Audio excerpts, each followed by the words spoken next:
안녕하세요. 아열람 장한식입니다. 오늘 여러분과 아침을 열어갈 내용은 주나라 초기 정치가이자 무왕을 도와 은나라를 멸망시킨 강태공의 이야기를 다룬 사마천의 화시결전이라는 책을 추천하며 아침을 열어보겠습니다. 태공망은 낚시꾼들이 좋아하는 강태공을 말하며 그의 본명은 강상입니다. 그의 선조가 하나라 우임금, 당시의 연하라에 봉해졌으므로 다른 역사책에는 여상이라고 불리기도 했습니다.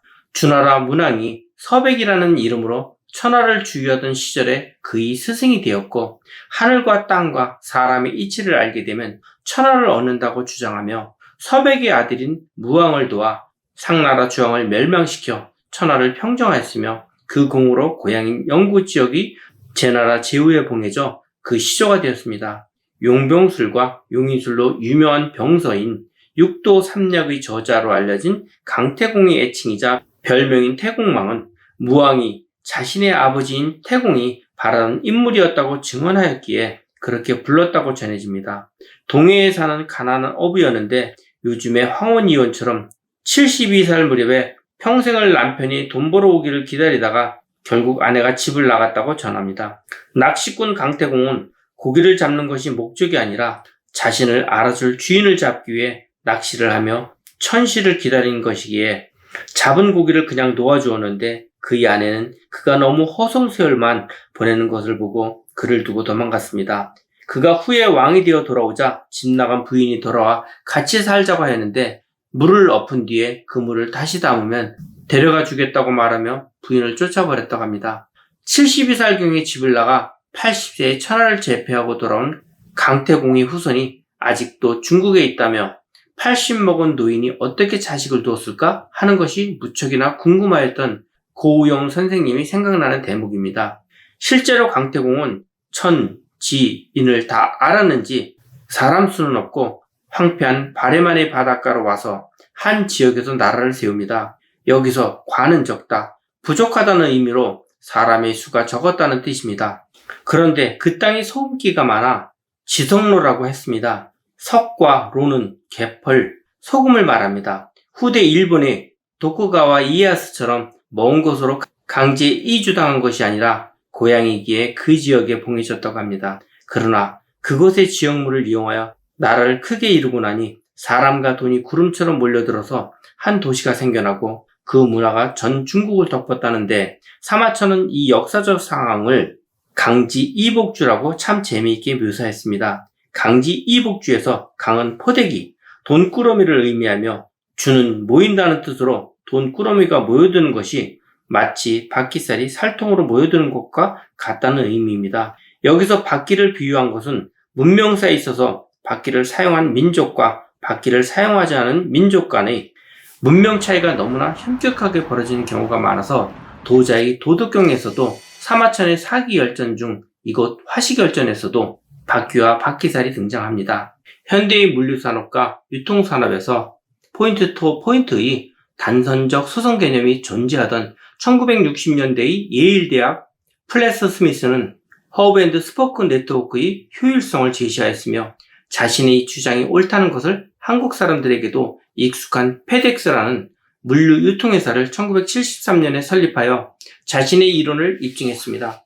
사실 많은 백화점 혹은 도서 배달이 이 방법으로 이루어져 한국인들에게 익숙하고, 특히 어느 나라 택배회사 콜택시가 허브 앤드 스포크 네트워크를 기반으로 한 물류 시스템을 구축하고 사업을 영위하고 있는데, 화시결전의 강지 이복주 개념이 바로 그것입니다. 허브 앤드 스포크 네트워크의 전통적인 운영 방식은 전국의 각 출발지에서 발생하는 물량을 한 곳으로 집중시킨 다음 이곳에서 일괄적인 분류 작업을 거친 후 각 목적지로 보내는 이치이며, 마찬가지로 물건뿐 아니라 문화도 유행도 한 지역의 발전이 다른 지역의 발전으로 뻗어나감을 의미합니다. 또 스포크, 바퀴살이라는 루트를 따라 허브, 살통으로 돈과 사람이 모여들음을 의미하기도 합니다. 물이 어디에서 흘러와 어디로 흘러가든지 반드시 허브를 지나가도록 하는 시스템인데, 어느 회사나 어느 국가나 그 개념은 최근에는 조금 달라지긴 했지만 아직도 그 형태의 기본은 달라지지 않았습니다. 예를 들어 인천국제공항과 부산항은 동북아 물류 허브가 되기 위해 일본, 중국 등과 치열한 경쟁을 하고 있으며 금융시장도 홍콩, 싱가포르, 상하이, 서울이 아시아의 허브가 되기 위해 치열하게 외교전과 정책 경쟁을 하고 있습니다.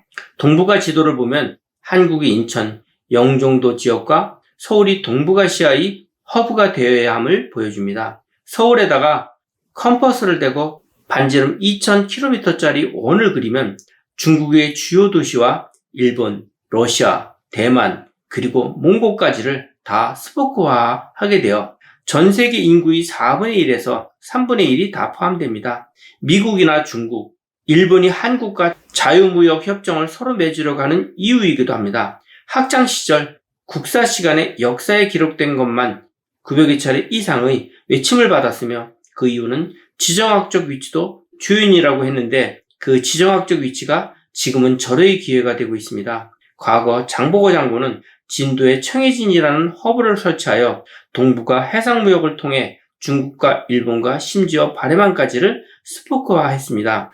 해대지가는 동해와 태산 사이에 있는 제나라를 말하며 연매 이왕조우는 참으로 재미있는 내용으로 돈이 모이고 사람이 모이니까 행색깨나 하는 양반들이 중국 영화에서 많이 나오는 장면처럼 중국 상인들이 소매 안에 손을 넣고 흥정하는 모습을 표현한 것입니다. 염은 거둔다 혹은 줄을 잡는다는 뜻이며 매는 소매를 뜻합니다. 사극이나 영화에서 신하가 팔을 양소매에 넣고 왕 앞에 서는 장면을 기억하면 쉽게 이해할 수 있을 것입니다. 사마천의 화시결전 중에서 강태공이라고 하면 태평스럽게 허송세월을 보낸 사람으로 오인하는 사람들도 다소 있습니다. 하지만 강태공은 본인을 알아주는 사람을 기다리며 시간을 보냈다는 점에 진한 감명을 받았습니다. 하지만 목표 없이 무작정 기다리면 인생의 기회를 놓치게 됩니다. 알람과 함께 하시는 여러분은 때를 기다리기보다 기회를 찾아 도약의 발판으로 딛고 성공의 길로 바로 가시는 분으로 믿겠습니다. 감사합니다.